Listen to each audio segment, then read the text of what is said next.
Oke, halo semuanya. Selamat pagi. Mari kita persiapkan hati kita untuk devosi pagi hari ini ya. Nah, devosi pagi hari ini Ibu Okta yang membawakannya. Sebelum kita mulai ya renungannya, Ibu mengajak kalian untuk kita berdoa. Yuk, mari kita berdoa. Bapa di surga, terima kasih untuk berkat-Mu untuk hari ini. Kami bersyukur Tuhan memberikan anugerah kasih setia-Mu bagi setiap kami. Kami boleh menerima berkat Tuhan pagi ini dengan kesehatan dan juga mata yang sehat melihat semua kebaikan daripada Tuhan. Sebentar kami akan mendengarkan sebagian dari firman Tuhan, berbicaralah Engkau bagi setiap kami. Di dalam nama Tuhan Yesus kami berdoa. Amin. Nah, oke. Jadi hari ini renungan kita uh, melanjutkan yang hari kemarin ya, sebelum liburan di hari Selasa. Nah, hari ini kita akan membahas mengenai identitas Yesus Kristus, begitu ya. Mungkin banyak dari kita sudah mengenal ya, siapa sih Yesus Kristus. Nah, yang pertama kita akan membahas mengenai what ya, apa gitu. Apa sih yang sebenarnya ingin kita pelajari dari Yesus Kristus gitu ya. Yang kedua, siapa, who gitu ya, siapa sih Yesus Kristus, dan where, di mana kita bisa menemukan Yesus Kristus, dan di mana sebenarnya Yesus Kristus berada, dan how, nah bagaimana gitu ya, bagaimana sih kok bisa Yesus Kristus itu bisa dikatakan sebagai juru selamat, dan why, kenapa, mengapa alasannya Yesus Kristus sebagai juru selamat itu apa ya gitu ya. Kita coba akan bahas satu persatu ya. Oke, yang pertama ya, bagian what-nya, apa sebenarnya maksud kedatangan Yesus Kristus ke dalam dunia. Nah, kita bisa tahu ya bahwa Yesus lahir di bumi ini itu pasti loh ada maksudnya. Apa itu? Kita coba baca sama-sama ya. Kita lihat di Matius 1 ayat 20 sampai 21. Ya, kita bisa sama-sama di sini lihat. Tetapi ketika ia mempertimbangkan maksud itu, ia itu di sini adalah si Yusuf ya, calon ayahnya Yesus Kristus di dunia ya.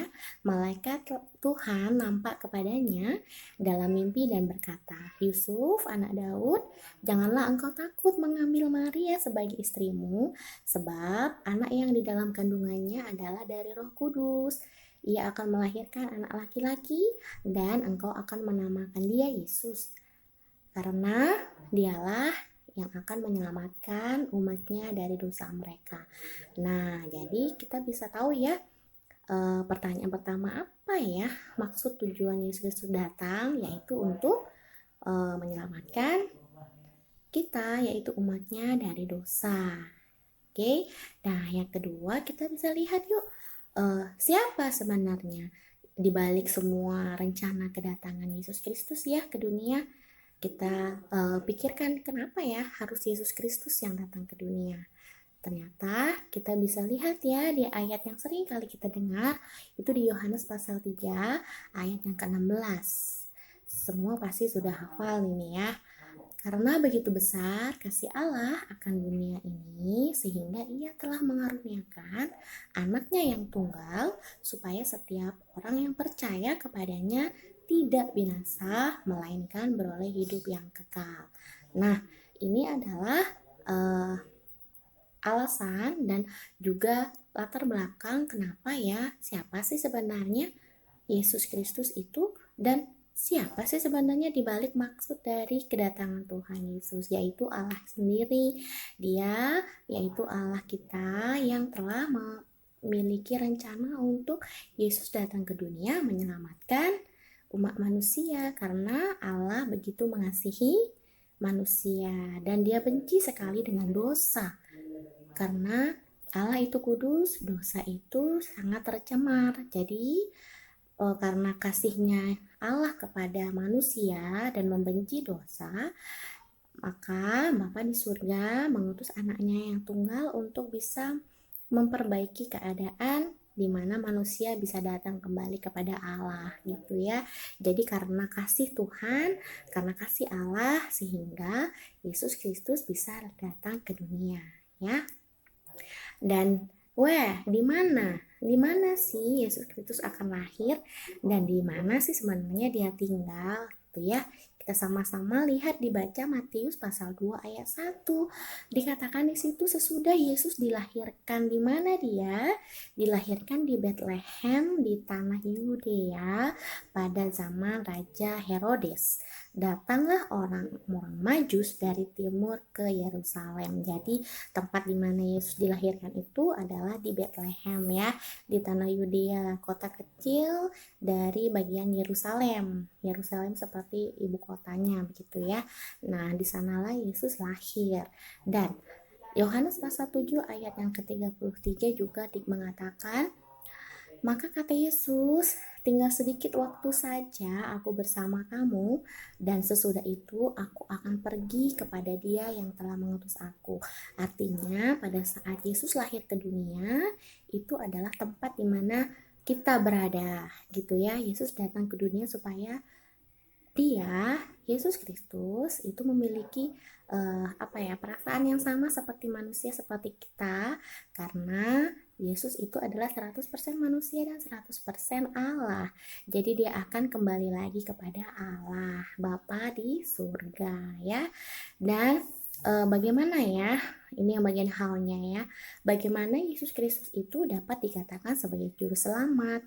Toh dia lahir ke dunia sebagai manusia kok, begitu ya. Jawabannya adalah ketika masih ingat tidak ketika ada cerita yang kita pernah dengar yaitu Adam dan Hawa ya. Mereka itu dikasih oleh Allah, tetapi karena bujukan oleh si iblis dan juga karena Allah begitu mengasihi manusia, memberikan manusia kehendak bebas ya. Tapi kehendak bebas yang diambil oleh manusia ini yaitu si Adam dan Hawa itu salah pilihannya, lebih memilih dan tergiur oleh karena si iblis ya yang berwujud sebagai seekor ular gitu. Jadi di gambar ini kita mengingatkan kita ya kepada kita bahwa ada manusia yang pertama yaitu si Adam dan Hawa, mereka sudah mendukakan hati Allah ya, mendukakan hati Allah karena tidak taat kepada Dia gitu ya. Nah akhirnya mereka tidak bersama-sama lagi dengan Tuhan gitu ya di Taman Firdaus gitu. Nah, di Kolose 1 ayat 20 itu dikatakan dan oleh Dialah ia memperdamaikan segala sesuatu dengan dirinya. Siapa itu yang diperdamaikan? Yaitu antara manusia dan juga Allah gitu ya. Oleh karena Dia juga baik yang ada di bumi maupun yang ada di surga. Sesudah ia mengadakan perdamaian oleh darah salib Kristus. Dan jadi ya inilah kenapa sih Allah itu begitu mengasihi manusia ya, karena Allah itu membenci sekali yang namanya dosa. Jadi kelahiran Yesus Kristus itu punya maksudnya ya, karena disebut dengan juru selamat yaitu karena dia akan menyelamatkan umat manusia. Nah, Yesaya 44 ayat 22 juga mengatakan Yesus itu nantinya akan menjadi penghapus dosa ya. Aku telah menghapus segala dosa pemberontakanmu seperti kabut diterbangkan angin dan segala dosamu seperti awan yang tertiup. Kembalilah kepadaku sebab aku telah menebus engkau. Ini dikatakan untuk bangsa Israel pada waktu itu ya. Kita mengingat sedikit aja. Nah, kenapa ya? Jadi mengapa harus Yesus Kristus yang lahir ke dalam dunia? Alasannya adalah yang tadi ya, kembali lagi bahwa manusia itu terpisah dengan Allah karena dosa. Nah, manusia itu sudah penuh dengan dosa. Allah itu adalah Allah yang penuh kekudusan gitu ya. Makanya tidak bisa lagi bersama-sama dengan Allah dan diusir dari Taman Firdaus gitu ya, Taman Eden ya.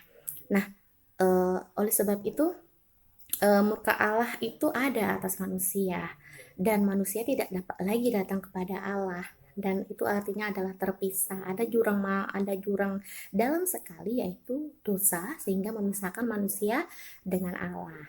Oleh sebab itu manusia membutuhkan yang namanya pendamaian supaya manusia seperti kita yang berdosa bisa datang lagi kepada Allah dan juga bisa kembali lagi berkomunikasi melalui doa kita gitu ya.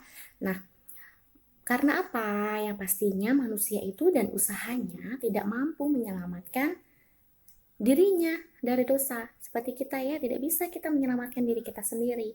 Tetapi dikatakan di sini bahwa apa alasannya? Efesus pasal 2 ayat 8 dikatakan sebab karena kasih karunia kamu diselamatkan oleh iman. Itu bukan hasil usaha kita, tetapi karena pemberian Allah. Maksud dari pemberian Allah itu adalah yaitu anaknya yang tunggal diberikan kepada kita, dianugerahkan kepada kita dan lahir ke dalam dunia ya. Tapi lahirnya ke dalam dunia itu banyak sekali rintangannya ya. Seperti yang kita tahu bahwa manusia sudah berdosa dan dosa sudah merusak jiwa manusia, maka setiap kita membutuhkan seorang pribadi untuk menyelamatkan kita dari dosa. Nah, pribadi ini adalah pribadi yang tidak berdosa supaya bisa melepaskan kita dari dosa, yaitu Yesus Kristus. Kan? Itulah alasannya kenapa Yesus Kristus harus lahir, yaitu dia sebagai penebus dosa kita dan menjadi juru selamat manusia. Itulah alasannya ya. Nah, kalau kita lihat lagi ya proses kelahiran Yesus lahir ke dalam dunia itu sepertinya hal yang mustahil ya. Kenapa? Karena alasannya adalah dia lahir di dalam kandungan yaitu seorang gadis yang belum menikah.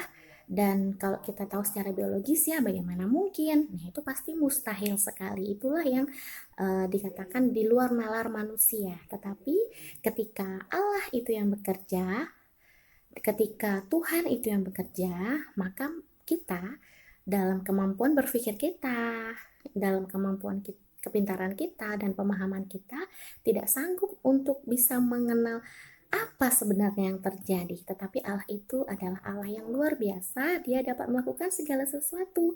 Dia dapat datang ke dunia dalam bentuk apapun. Dia memilih dalam rupa manusia. Kenapa? Karena dia memiliki rencana yang indah, yaitu mengasihi manusia. Dia mau menebus manusia ya.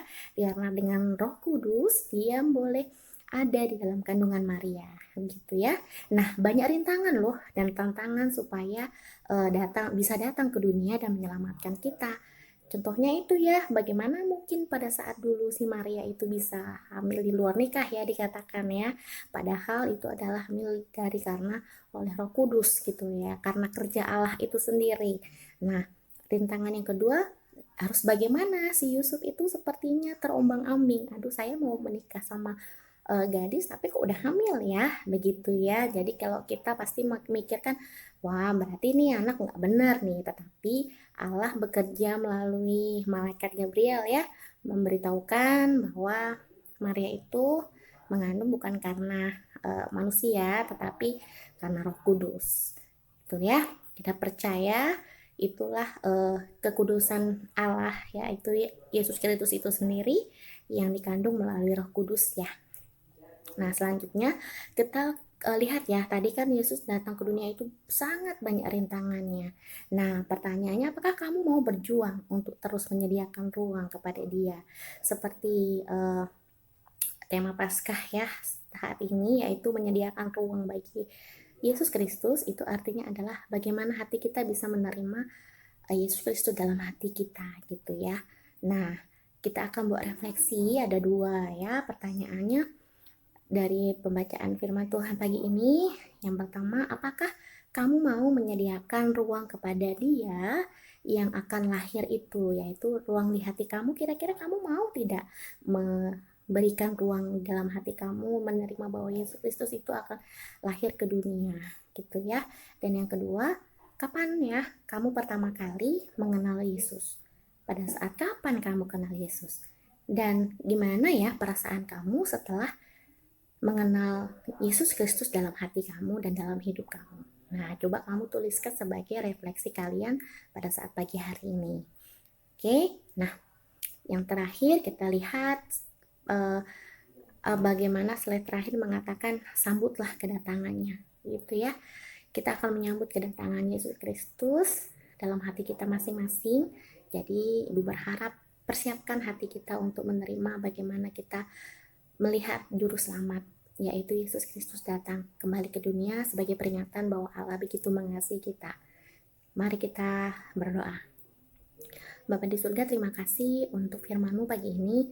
Kami Tuhan boleh ingatkan kepada kami bahwa Engkau begitu mengasihi kami ya Bapa, sehingga Engkau mengaruniakan anak-Mu yang tunggal untuk bersama-sama dengan kami dan juga mengasihi kami dan juga terlebih lagi menyelamatkan kami dari dosa kami, sehingga kami sekarang Tuhan boleh datang kepada Bapa melalui doa-doa kami, bukan karena kehebatan kami sebagai manusia, tetapi karena Yesus Kristus yang memperdamaikan kami dengan Engkau ya Bapa. Terima kasih Tuhan, biarlah iman kami, hati kami terus percaya kepada Yesus Kristus. Kami serahkan waktu selanjutnya di dalam nama Tuhan Yesus kami berdoa. Amin. Oke, terima kasih untuk devosi pagi ini. Tuhan memberkati kita semua. Sampai jumpa.